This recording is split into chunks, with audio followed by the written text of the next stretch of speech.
From over 600 pounds to weight loss warrior, influencing millions with her amazing story. Today on Pop Podcast, I am so excited to have Teresa Marie. Teresa! Hi, thank you for Thank you having for me. being here on Pop Podcast. We talk about all things surgery. So I'm going to be asking you about your surgery experiences from beginning to end. Assume that there are people that have never heard your story before. Yeah. Always for me, it's like hearing for the first time. So I want to start from the beginning. You used to over 600 pounds. Can Yes. you even believe that anymore? I don't Wow. even Okay, feel like the same person at all. Like mentally, physically, spiritually, I do not feel like the same person that used to weigh over 600 pounds. I can't believe that this woman was buried underneath all of that weight. And I'm just so happy that I finally freed her. And, I'm here living my best life, feeling happy and healthy in millions of different ways every single day. So take me back all the way back then to the moment that you decided that it's enough. I don't want to be 600 pounds anymore. Yeah. So I had been connected with a doctor that practiced some alternative medicines and different like meditative practices for care. She was a cardiologist, and every other doctor I had ever seen, the second they saw me, they said, "You're fat, you need to eat less and move more," basically. That's what they would tell me, which I understood. Okay, I needed to do that. But there was deeper issues that I had going on. And this doctor, when she met me for the first time, she didn't tell me I was too fat and needed to eat less and work out more. She asked me what happened in your life to create so much heartache that you would basically try to kill yourself by weighing over 600 pounds. I broke down sobbing, and I was so shocked that a medical doctor, even acknowledged the grief and trauma that I was carrying around with me. And she identified that as the reason for my obesity, as the reason for all the diseases that I was carrying around with me. And her making that connection for me was so powerful. And her prescription for me was to go home and learn how to meditate and learn how to do deep breathing and to journal and to work on actively releasing the trauma that I was holding on to. And she told me, "I feel very confident, Teresa, that if you learn how to actively release these things that you're carrying around, the weight is going to fall off." And I left her office for the first time in my life feeling inspired and motivated by a doctor to actually do something about my health and to take back control of my life. And that's what I did. I started being mindful. I started acknowledging that I had an inner fat brain that for me was like the recipient of all the pain and trauma that I went through in my life. And I started having a dialogue with her every single day, sometimes hundreds of times a day. But I slowly started to change the way that I was thinking about myself with the world, with my relationship with food, my body image. And every day I just consistently worked on my mindset, and slowly but surely changes in my diet, changes in my behavior, my movement, every way in which I acted within the world slowly started to evolve over time. So that was the spark, that amazing doctor. So let's go back a little bit. I didn't realize this. So she helped you connect grief and trauma with your Yes. obesity. You had never connected that before. Never. I did not ever even think of the fact that I was carrying around guilt and trauma and shame and all these things related to suicide, which is a common thing for people who've lost loved ones by suicide or sudden death. I didn't get that closure. And so for me, I was manifesting all of those feelings that I didn't know how to process into obesity, into weight. I was physically weighing myself down. And in a way, I felt like, after reflecting now, punishing myself and removing myself from the world because my family members were no longer there. I didn't feel that I deserved to be a part of the world.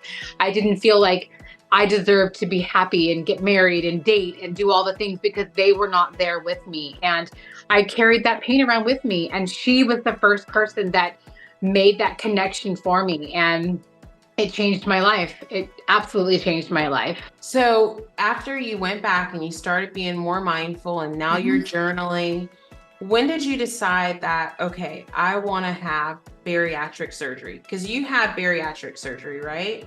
I did. I had gastric bypass surgery in June of 2018. Now, prior to that, I had met with my doctors, all of whom agreed you should have weight loss surgery. This is a great tool for you. They said to me, we want you to go ahead and lose 30 pounds. If you can lose 30 pounds, and then we'll put you in our 6-month program prior to having bariatric surgery. You can jump through all the hoops and everything, and then you can have surgery. So I said, okay. I left their office, and within 6 to 8 months, I lost 180 pounds. And Wow. yes, by working on my mindset, I started talking positively to myself. I started seeking out positive things rather than focusing on obstacles, which is something that I had always done. I started focusing on removing those barriers, one barrier at a time, and I lost 180 pounds. Went back to the doctor. They referred me to a bariatric surgeon, and I started my 6-month pre-op phase, and I killed it with that. And by the time I went in to have bariatric surgery, I was down from over 625 pounds all the way down to about 425 pounds.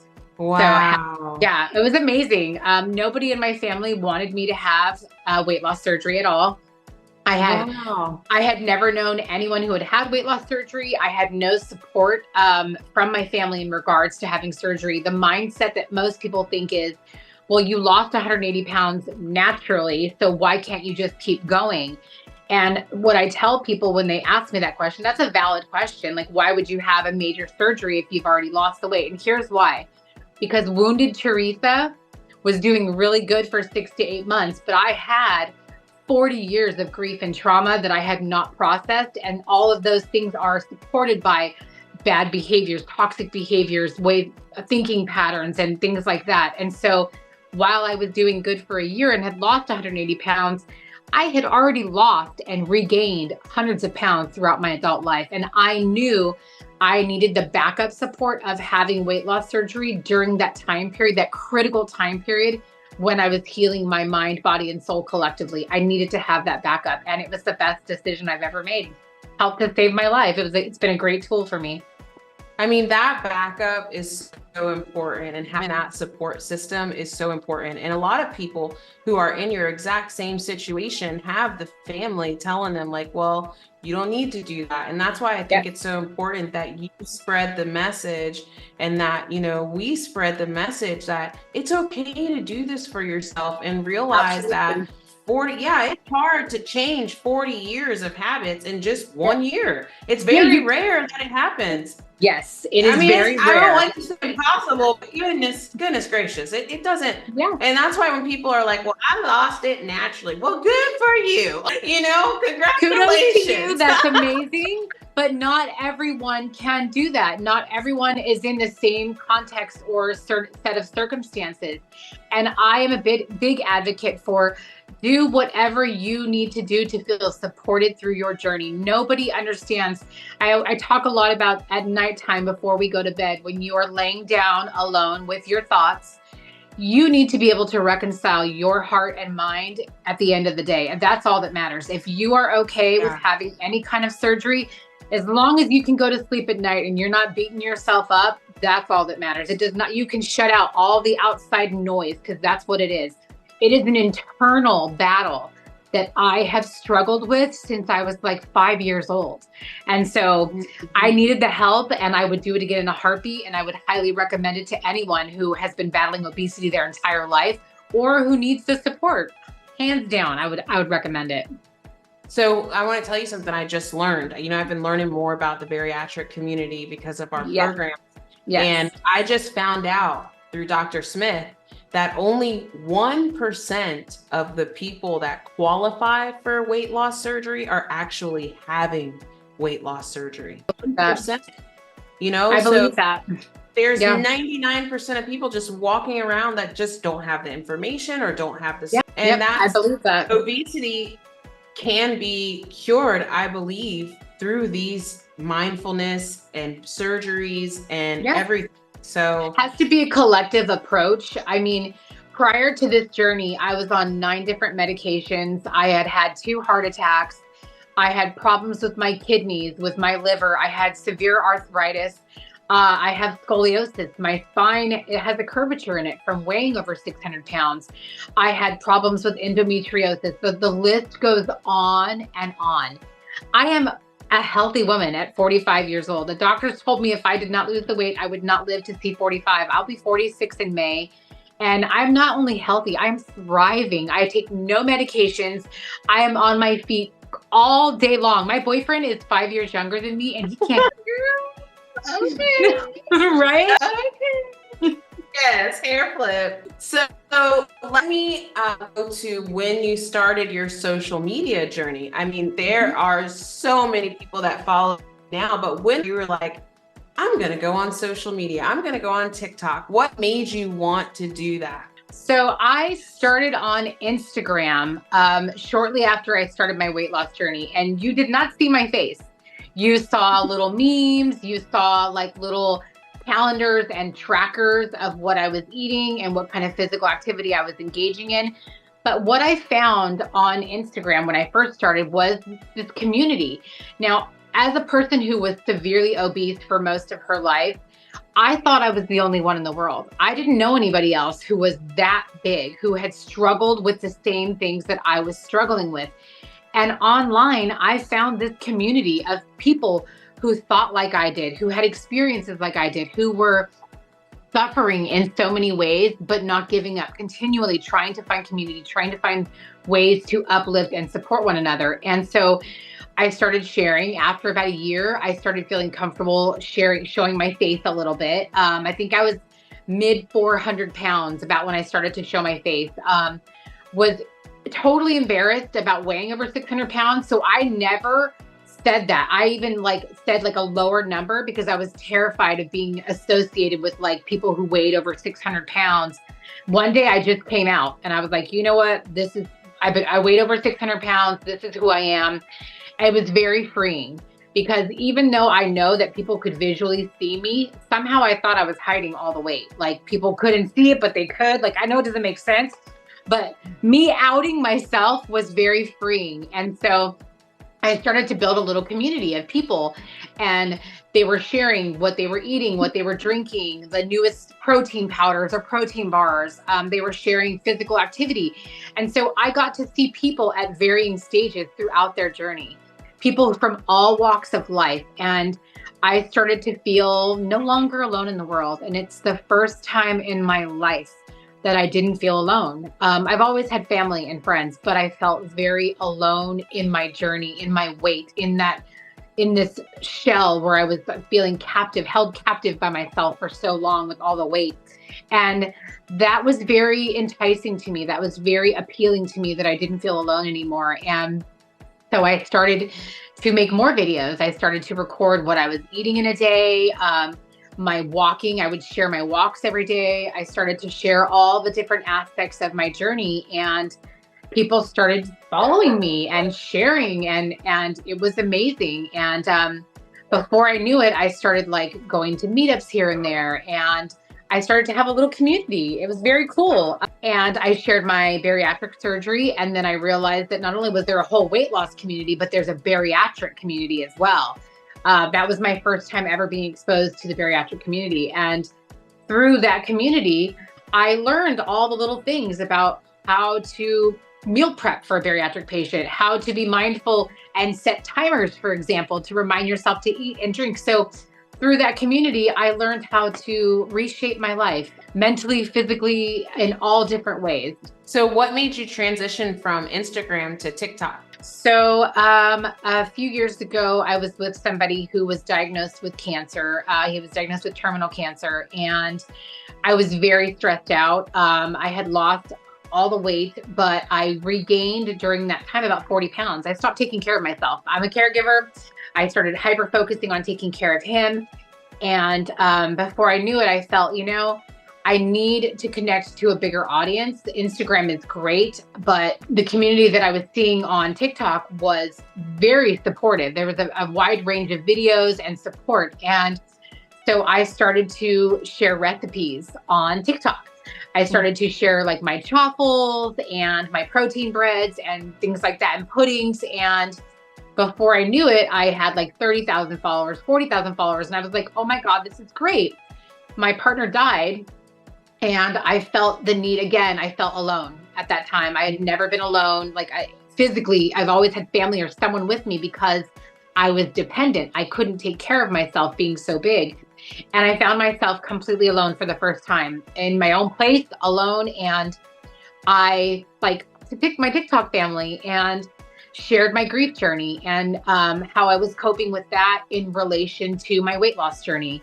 And it resonated with a lot of people. And I found myself being more okay with being vulnerable and exposing parts of myself that I had never even shared with my family or anything. And one day I decided to create a video showing my loose skin. So for those who don't know me, I was over 600 pounds and I had a very large hanging apron stomach that went down to my knees. Completely covered my thighs, my lady bits, covered everything. It was very, very painful, physically painful, emotionally, in all the ways. It inhibited my life. Even though I had lost all the weight, I was carrying around like a toddler-sized amount of skin. And I don't know why, but something told me to make a video and show everyone my stomach. I was terrified. I was crying. I called my sister and she was like, oh my God, don't do that. People are going to tear you apart. Like, don't do it. And so I made a couple of different, yeah, my family again was like afraid. They wanted to protect me. They didn't want me to get hurt. And I was already very vulnerable. Like, with the phone, like, yes, yes, literally just like that. And I remember standing in front of my mirror and then sitting on my bed because I wanted people to get an idea for what we deal with in the weight loss community when you lose massive amounts of weight. People expected to see me and think that I would be real thin, that I would be perfect and skinny. And I'm like, no, I abused my body for a really long time. And here's what I'm dealing with. This is what I am left with. And I sat down on my bed in front of the mirror and I was just crying because I felt embarrassed. I felt ashamed and I shouldn't be. I shouldn't have felt those things. But in our society, I feel like when you are a bigger person, you are made to feel like you need to be invisible. And that's how I lived my life. Most of my life, I strived to be invisible. And at that moment in time was the first time I can remember going, okay, you're at your most vulnerable right now, but you're not going to be invisible anymore. And everyone's going to see this. People are going to love it. They're going to hate it. They're going to do everything in between, but I'm going to share it. And I hit send and I just had a panic attack. I was freaking out. I was shaking. I was going to delete it. Like I was so terrified. And I remember within probably 3 days, it went totally viral. Yeah. I started having celebrities reach out to me, news media, like all kinds of crazy things happening. I had the full spectrum of people telling me how brave and amazing and what a warrior I was, all the way to people telling me that my stomach was fake and that it was a constructed like fake movie thing, or that I was disgusting and repulsive. I mean, I had the full spectrum. But the negatives were this much and the positives, the outpouring of love and support was overwhelming. It was absolutely incredible. I got thousands and thousands. When I say thousands of messages, I probably could still go back and have unread messages now of people saying, thank you. Thank you for sharing your skin like this. They're like, we've not seen anyone in the weight loss community do this. You were so vulnerable and brave to do this. And then all the stories started pouring in of all the people and the struggles that they've gone through throughout their lives and their own weight loss journey, and how they felt not beautiful, or they felt ugly, or they felt physically limited by their skin. And I knew that I had done the right thing. I knew that I had done the right thing. And within a few days, my following went from like, I don't even know, 100,000 to like 800,000. And it was crazy.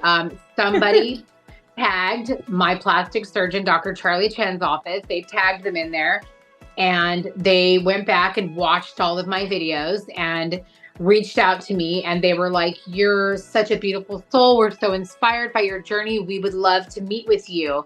Now, I had met with other plastic surgeons at that time and a few months before, Insurance would always deny me, even though it was medically necessary. I was rejected. I had 2 surgeons tell me that I had too much skin to even remove. So when Dr. Chen's office reached out to me, I was like, they're not gonna be able to help me. Like right away, obstacle, old fat brain thinking. I went right to the obstacle. And then I had to flip it and go, no, okay, they're reaching out to me. They've seen my stomach. So maybe they can actually help me.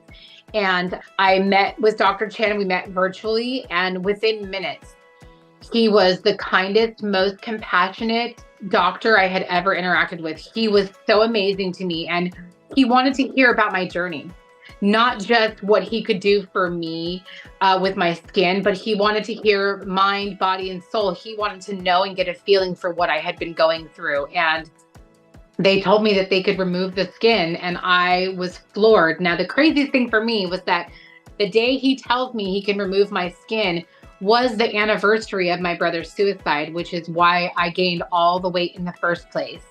I gave up on life, and the anniversary to the day, 20 years, it was like I was told, we're going to remove all the stuff that you've been carrying around with you. That stomach, for me, was the last physical reminder of everything I had been carrying around.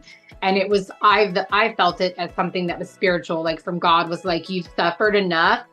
We're going to help heal you and take you through this next part of your journey. And that's when I knew. I was like, Dr. Chen is the one, his team, this is going to happen. And my whole world just changed right from that moment. So now it's been almost, over a year. We just celebrated. Yes. Yeah. It's 1 year surge of surgery. Your life has changed so much. I mean, you went from, you were teaching for over 14 years, and now you're going into full-time, stepping into encouraging and motivating others. What would be the words that you would have for someone who's right now in the middle of their journey and feeling like not like they don't know where to go next? Like what would be your words for them? Because maybe they're just like in between, Yeah. So, for me, I always go back to that inner voice, that inner peace that I found within me. And I try to remove the past and not worry about the future, because when you are caught in the past, you're not looking forward. When you're looking forward, you're going to trip over your own feet. You need to be grounded in the moment where you are. And if you have been on a weight loss journey and you've struggled and you've had successes and you've gone up and down, all of that is normal. All of that is necessary. When you're on a journey, it's not all going to be peaks. You don't know that there's a peak until you've gone through the valleys. And the valleys can be really, really challenging, but they help you grow and they make you stronger. I always think of like the valleys that I'm climbing through as like my boot camp that's getting me ready for the next peak. And this past year, with having plastic surgery, and I had the complication and wound up in the hospital and all the things, that was preparing me for this next phase of my life, where I'm going into motivational speaking and supporting other people who are going through this journey. So when you are struggling, just go to a place in your body, your mind, body, and soul, where you can be silent and listen to the present moment, because that's going to guide you more than anything in the world, And that's my guiding light within. God, if you can give yourself moments to just tap into that, and that truest form of that. And people know when you just speak it, it's different for everybody, but you just know. And when you can just sit in that silence and that quiet, you're gonna be given the guidance that you need. So where can our listeners find you if they want to continue to follow your journey and see where you're at and what you're doing? My Instagram and TikTok handle is Transforming Teresa Marie. You guys can find me on Instagram and on TikTok. And I'll make sure that information is in the captions. Teresa, thank you so much for taking the time today. And if you were watching this and you are on your weight loss journey and you don't know where to go, you don't know where to start, make sure you follow Teresa Marie. Again, it's Transforming Teresa Marie on Instagram and on TikTok. And make sure you stay close, because I know for a fact she has some announcements coming. I do. See her up close and personal. Yes. That's all today on Pop Podcast. We'll see you next time.